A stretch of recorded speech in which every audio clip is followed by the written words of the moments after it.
Mel, we love to talk leadership on this podcast.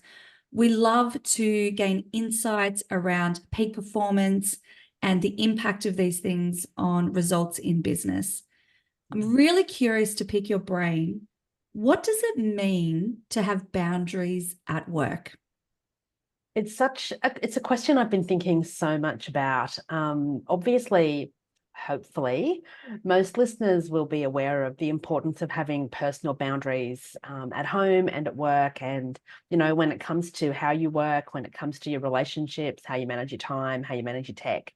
But something that I'm really interested in and doing a lot more work around at the moment is what does it mean to have boundaries in the workplace? And how do leaders and employers and managers make sure that the workplace boundaries are not constantly being breached? And organizations have natural boundaries in place. They just don't call them boundaries. They call them things like a strategic plan, an operational plan, policies, procedures, processes. And so how do you make sure that people adhere to these and not just the processes that you need to follow for, say, for recruitment, but the processes that you've got and the policies that you've got once you've got people working. So people take a job because of the work. They're intrigued or they're curious about what the work is and they like the sound of it.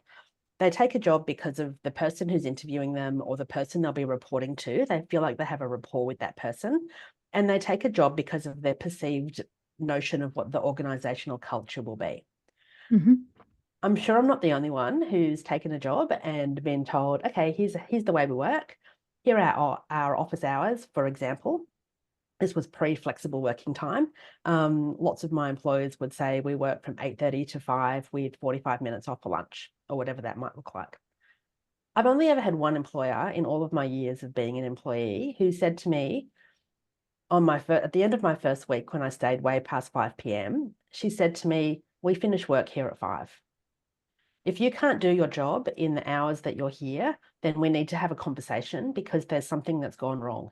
Either I'm not giving you what you need, or you don't understand what you need to do, or you've just got way too much work. And either way, it's my responsibility as your leader and your manager to make sure that you don't overwork beyond what we're paying you consistently. Wow. And I Wow. went to Who was that that? What job. business was that? Yeah, that's That was right. actually, I was the marketing manager for the Brisbane Festival at QPAC. It was back in 2000. I'd come to Brisbane from Sydney, where I worked a consistent 75 hours a week. Wow. And when I said to my boss, I'm really not coping with this, he just basically said, too bad, so sad, that's what you have to do. Mm. And then, unsurprisingly, I burnt out and crashed and burned quite spectacularly. And so by the time I moved to Brisbane, I was quite broken. And I Mm. think the beautiful woman who hired me, I think she saw that because she nurtured me and she just really looked after me. But not only me, she was like that way with the whole team. And she genuinely cared about our physical and mental well-being while we were working for her. Mm. And I had never experienced that before. I mean, I had to an extent, but not the same extent. Yep. And I certainly didn't experience it after that job in the same way that she led with that. It's amazing. And what a leader, to be able Amazing. to match Yeah. what it is. We'll call them unwritten ground rules, right? So and I see it often in the businesses that I've consulted to. It's everyone gets so excited when they get a new job, and the culture's this, and it's it's going to be amazing. And then that first meeting you go to, and everyone's, yeah, we're on board, and we love this strategy or this thing, and we're going to do it. And then as you walk out, the person next to you is going, we're never going to do that. And as a new employee, you're going, oh, well, hang on a minute, that but I don't understand, because it's the way things get done around here is different to the way we state we're going to do them. And I really see this as a huge issue for leaders in business, whether it's your own business or whether in a corporate space, because sometimes it can feel like you're going against the grain. And I remember similar situation, around long hours. I'm sure we probably all got long hours stories, But a workplace that I worked in where my hours were the same, it was like I finished at, I think, 5 o'clock. If I left any time before 6, I would feel so uncomfortable. Mm. And there would be Mm. comments like, oh, part-time today, are we? Yep. And Yeah.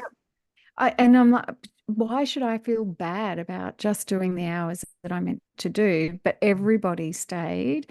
Like most people left around 7. Mm. And Yeah. to me, that's not what was sold to me. That wasn't the promise. And now that I've had a lot more, so I was very young then. So I was trying to find out how I fit into that organization and whether, I had to compromise what my needs were in order to be able to fit in and belong, or I certainly didn't stand up and say anything about it. Whereas now it's interesting, that ability to push back, but sometimes you're pushing back against an embedded culture that is led from the top. And, I've worked with owners of businesses that have done, one of the guys I started working with, I think he was doing like 80 hours a week, similar to what you were.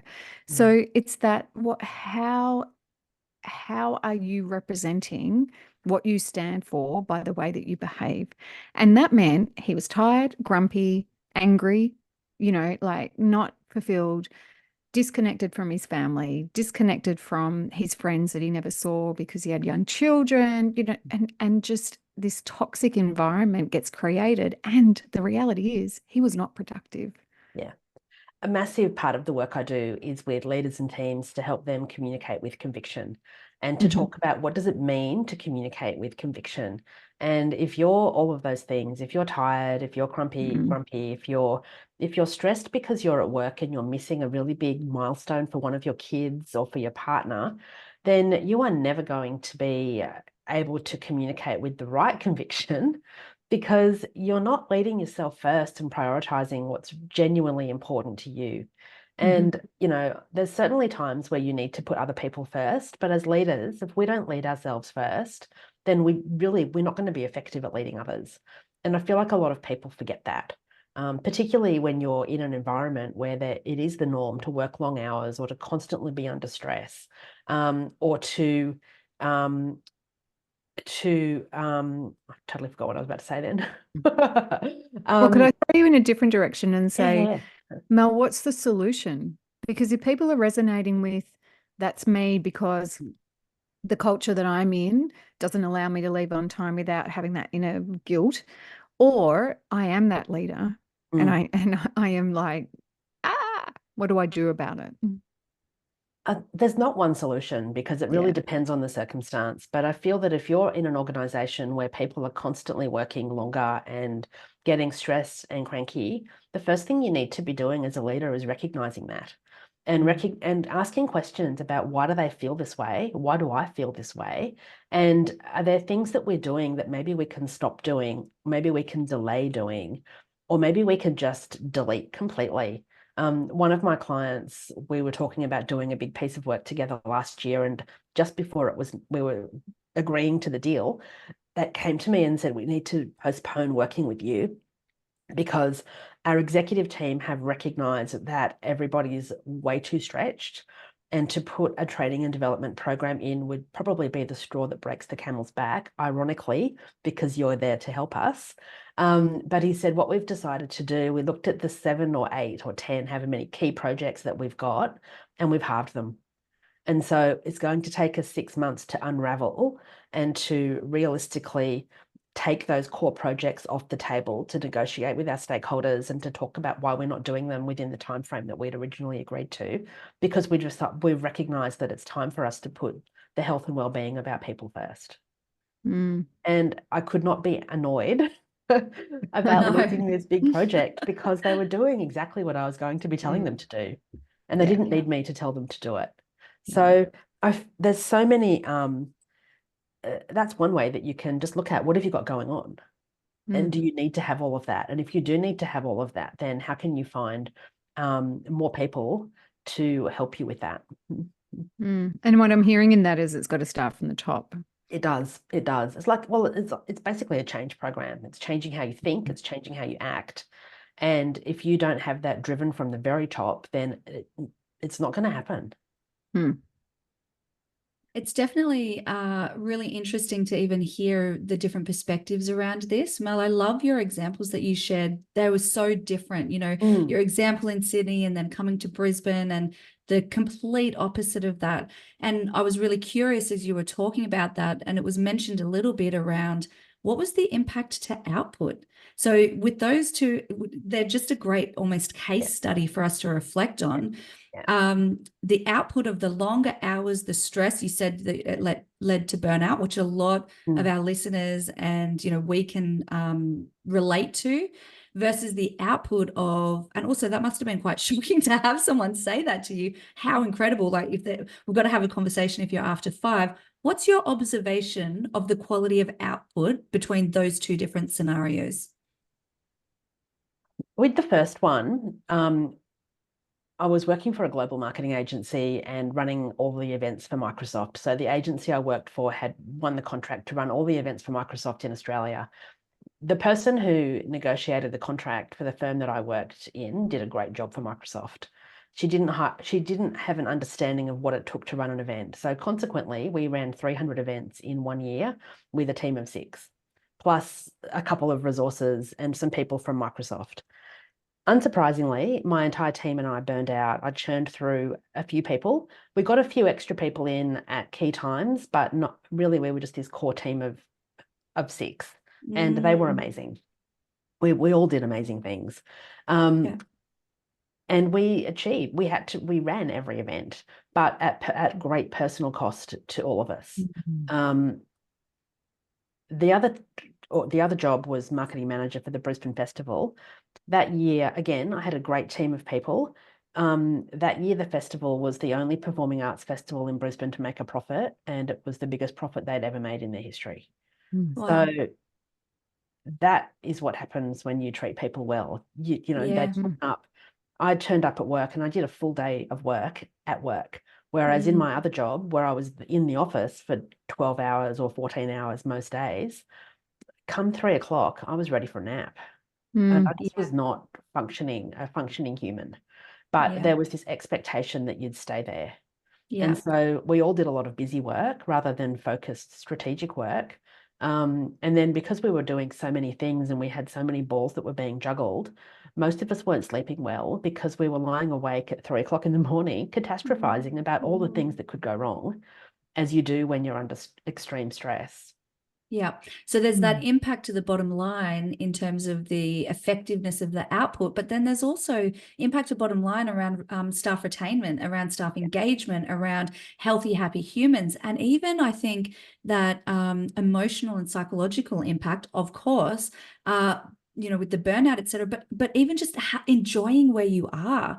I mean, you left, I'm sure that imagine a whole team burning out. I just can't even, I don't even want to, but I want our listeners, I know we've got business owners, we've got business leaders listening. It can be very hard to create change in this space. So we hear you, we see that, we've been a part of it. And that's why I wanted you to share those really tactical outcomes, because even if you don't do it for yourself, do it for your team members, which means you've got to start doing it for yourself. You can't say one thing and act another. I remember having a conversation with a client who is like, yeah, but I say like, go home on time. Da, da, da. I'm like, cool. What time do you go home? Oh, I'm always probably 2 hours after finish time. Like, great. So what are your actions teaching your team members? And I mean, we might think that's Captain Obvious, but when we actually ask ourselves that question, it's like, she was like, oh, gah, kick in the guts. Yeah, you're right. And that's so exactly it. That's exactly it. If you don't model the behavior, then your people will follow you. You're their leader. They will follow you. And if they trust you, if they know you, love you, and trust you, which you would hope that most of your team would, because that's what you want in a good team, then they will do what you do. Yeah. Because whether you say one thing when you say one thing but you do the other, actions speak louder than words. Yeah. And so how do you change your behavior? Now, if you've got a lot of work on and you are not able to delegate some of that out, then leave the office, and maybe even if you desperately need to do a bit of work at home, then do a bit of work at home. But don't let them see you. Yeah. Don't send emails at 10 o'clock when you're saying, no, we don't work late. Yes, schedule Schedule send them to people. go at 9 o'clock the next morning, but don't schedule 50 emails to go at 9 Yeah. o'clock the next morning. Yeah. That'll be a bit of a giveaway. Yeah. Wow, you were really productive in that 1 minute. And I think the other thing is, if you need to do that, do that. And also then look at the core root of the problem, because that is also a band-aid solution for the impact on your team, which is a responsible thing to do. And look, every now and then that might have to happen. But if that's the norm, if this is a day-to-day behavior, I think a key message from today's conversation is don't accept the status quo. If this episode could be a call to arms for anything, it could be ask the questions, don't just accept that this is the way it's been done. What could you do to start being curious about how change could be influenced? Even the example you shared, Mel, about, the big project you were working on, this business was bold enough, courageous enough to say, we're cutting our projects in half. And there's probably a short-term impact on that, but what's the long-term gain? And that's the something that you need to consideration. think about. And I also think, if you're a business owner, how often do you ask yourself, why did you go into business? Oh, it's one of our favorite questions. Yeah, I've been in business for 18 years this year. I can't quite believe it's been that many Wow. years. That's like an adult child, Yeah, Mel. that's amazing. I know. I know. I know. I'm going through all of the teenage angst right now as well, I tell you. But one of the things that I started my own business for two reasons, or for three main reasons. I wanted to be my own boss, and I wanted to have control over the work I did and who I did it with and how I did it and when I did it. And I wanted to have 12 weeks of holidays a year, because 4 weeks was not even close to enough. And I wanted to work part-time. And I was working in the public sector, and the head of HR of my department rejected my application for part-time work because I didn't have children, and he did not understand why a woman in her 30s without children would want to work part-time. And so I left. I know. Good. So many things. So many things. But as well. When I and for the majority of what I do work. I do work part-time. I try to only work 4 days a week, but that isn't to say that there's weeks where I'm doing weekend work and late night work and working every minute that I'm awake, because I've got a lot on. But then when I don't have as much on, I take days. And, I give myself permission to not sit down at my desk until 2 o'clock on a Monday afternoon. So I take Monday mornings off. And last year I experimented with not working at all on a Monday, and that was a total disaster, because I felt like I was playing catch up for the whole week. So even if I just do an hour on a Monday morning, prepping for the week ahead, working out what I have to do, who I have to call, making sure I've got, all of my presentations are ready to go for the week ahead, and, getting that mental space and clarity, then that's fine. And then I always try and finish by lunchtime on a Friday. And again, if I'm in the flow, then I'll keep working through that. But I give myself permission to stop. And that has been game-changing for me. I don't quite have 12 weeks of holidays most years, but actually, no, I probably do, because I don't tend to do very much work in December and January. Like, I finish mid-December, and I don't normally start again until the last week in January. But I might do little bits and pieces over that time. And then I'm getting a lot better as I'm getting older. My stepson doesn't live with us anymore, so we don't need to think about school holidays for holidays. And so we're trying to take more holidays with no work. And I think what I'm hearing in that, is the ability to, like you said, come back to purpose. And sometimes when it comes to running your own business, you can do that, and particularly if you've got a team and if you've taught them or delegated well to them and set up structures in place. But I wonder, what are some of the challenges perhaps for the CEOs, for the senior leaders in bigger businesses that have teams that are the barrier to being able to create change? Because I hear what you're saying, let's reconnect, let's set some boundaries. Sometimes it can be, I certainly experienced this in my first business. It can be so hard because there's nobody there with you. There's no one, you've got to be the leader for everyone else. Yeah. And so sometimes we role model that in a way that doesn't represent what we really want. So we work late or whatever. sometimes it's just a really hard gig because there's no one else there. You Yeah. can't just like turn around and talk to someone, and then you go home to talk to your partner and you go, they just don't get it. And then, you've got to be the be all and everything and the role model and just it's a lot, right? It is a lot. And I certainly felt that way in quite a few of my jobs where I was, the person at near the top of the food chain. And they weren't my businesses, I was an employee, but just that sense of loneliness. When I was writing my book that came out about I don't know, 2 years ago-ish, one of the pieces of research I found was by Harvard Business Review that found that approximately half of CEOs express feelings of loneliness, and 61% of CEOs believe that loneliness hinders their ability to do their job. And I certainly know when I've been in leadership positions, that's how I felt, because who do you talk to about it? If you don't want to talk to your boss because they can fire you if they feel that you're not up to it. You don't want to talk to your team because they look up to you and feel that, and you don't want to show weakness or vulnerability a lot of the time, which is a whole other conversation to have about why that can be important. And, my partner, either I didn't have a partner at the time, or when I did, he didn't get it because he hadn't done a job like that. And so he's great at listening, but he's not very good at giving advice around these things because he doesn't know what to say. And that's totally okay. So where do you go? That's why I think, group coaching programs with people at your level are so important. And finding mentors from outside of your organization or even outside of your industry who've experienced that, who can help guide you, is really critical. And there's places you can go. It's just, how do you know where they are and what they are? And then how do you deal with that in the workplace is the big question. And I don't know is the answer. Yeah. I can only know what I did, which often didn't really work. Yeah. I guess it's the 1%, isn't it? Sometimes it doesn't have to be a huge solution that is groundbreakingly, awesomely massive. It's what's the one thing I could do. And perhaps it's looking on LinkedIn and seeing if there's somebody, reaching out to them. Or what's coming up for me in this conversation as well is the connection from this loneliness and, powerful statistics there, Mel.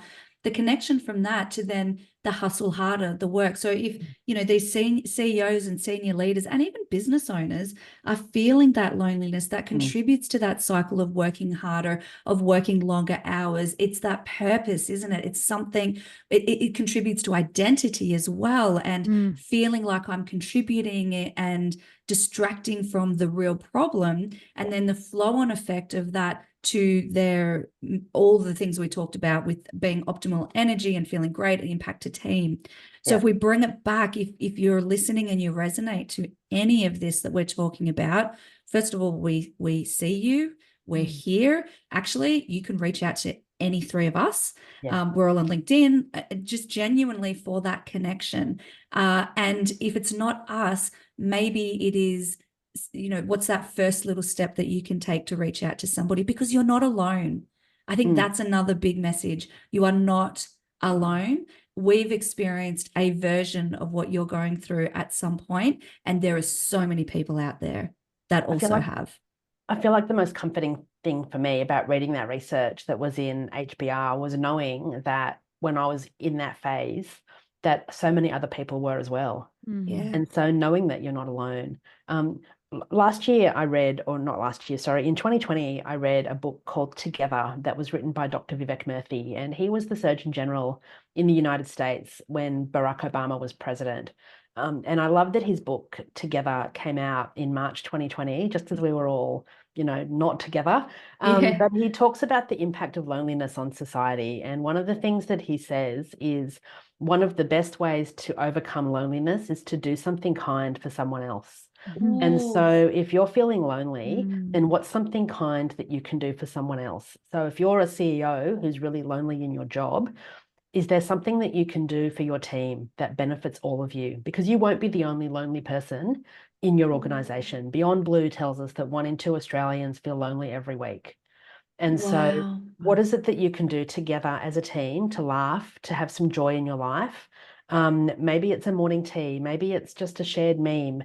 One of my clients during COVID, during 2020, when we all went into lockdown, had a photo a day challenge for her team where they all had to go outside and take a photo of something that had a theme for each day.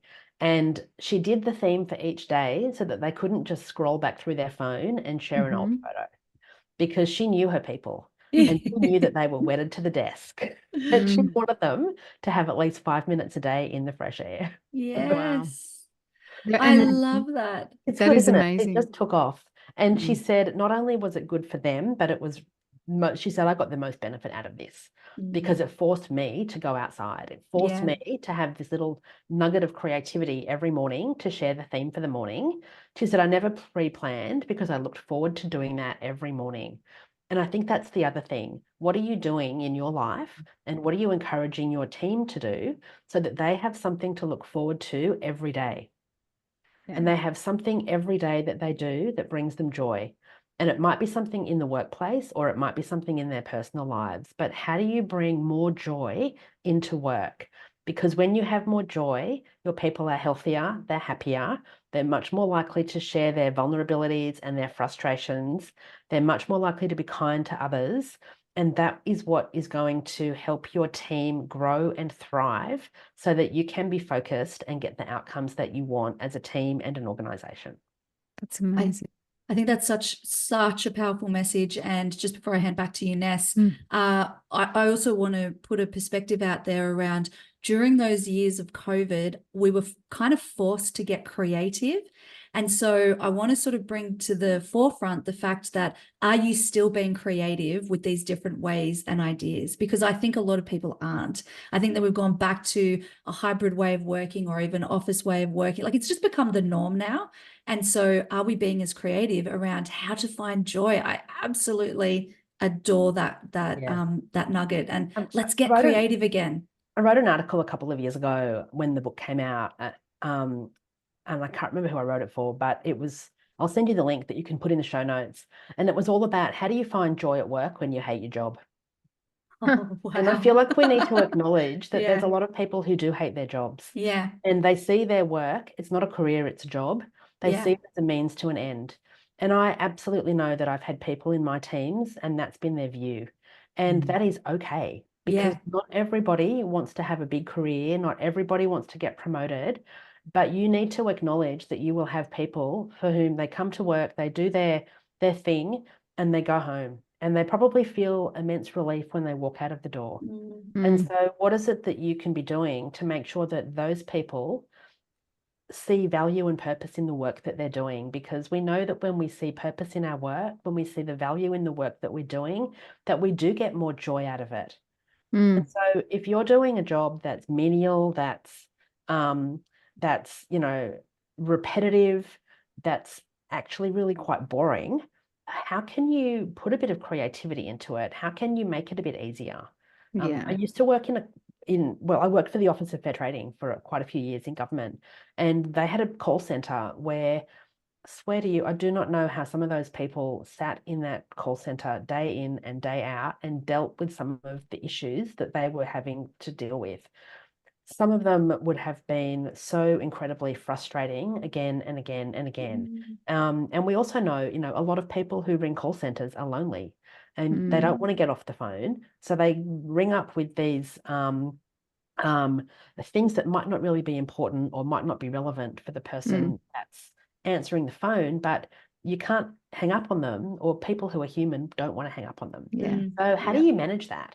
But how do you manage a job where you feel stress, or you are like, what is it that you do to bring those little sparks of joy every day into your job for you and for the people that you're working with, both clients, customers, and colleagues? And I think, you know, one of the things we've mentioned is about the creativity during the COVID sort of lockdown period. I wonder whether we're still being creative now, if we've sort of come back into the way that was the way of the past and like, just let's get on with it. Yeah, I don't think we are. I feel like you've shared so many nuggets of gold with us that there are so many takeaways from this. But as we wrap up, we love to end on something that we can suggest to our listeners and viewers on YouTube to do within the next 24 hours. Nikki loves to call it an actionable action.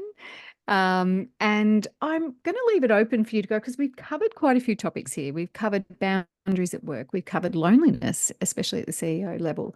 And we've covered sparking joy and finding joy in work for our teams. Leave us with a little nugget of gold that someone can actually take action on in the next 24 hours, that is going to help them to really focus on peak performance for themselves and their teams. I'm going to say the thing that I said to pretty much every single person I spoke to during COVID and since is, what are you doing today that brings you joy? And what will you do tomorrow that brings you joy? And before you go to bed tonight, have a think about something that you're going to do tomorrow that you love, that will give you, a few minutes of joy or a few hours of joy, so that you go to bed looking forward to something. Oh, powerful. Love that. Powerful. And there also was a sprinkle of other actions that people can do throughout this episode. So we definitely have over-delivered today. Thank you so much. Mel, thank you very much again for joining us. For those of our listeners who would like to, or viewers, hello viewers, who would like to friendly stalk you, where might they find you? Oh, so my website is melkettle.com, and if you just Google my name, Mel Kettle, I own the first 5, 6, 7 pages of Google. Own it. I If you love pop my that. name into LinkedIn, you'll find me. Instagram, you'll find me. Twitter, you'll find me. Yeah, I'm always happy Everywhere. to chat. If you have any questions, get in touch. Excellent. Love Thank you it. so much. And we'll definitely put the link into show notes around how to find joy at work when you hate your job. I want to read. Yes. Not that I hate my job, Yeah. but I want to read that. Nikki, I don't Hang hate my on. job. What? Surprise. And some links in for your book and for your website. Thank you so much. It's been such a fabulous conversation. It's fully Hey, there connected. it We'll is. put that in. For those that are watching, you would have seen the book being held up. For those that are listening, we'll put the link in. So thank you so much. Thank you, listeners and viewers, and we'll catch you next week. Fantastic. Thanks so much for having me.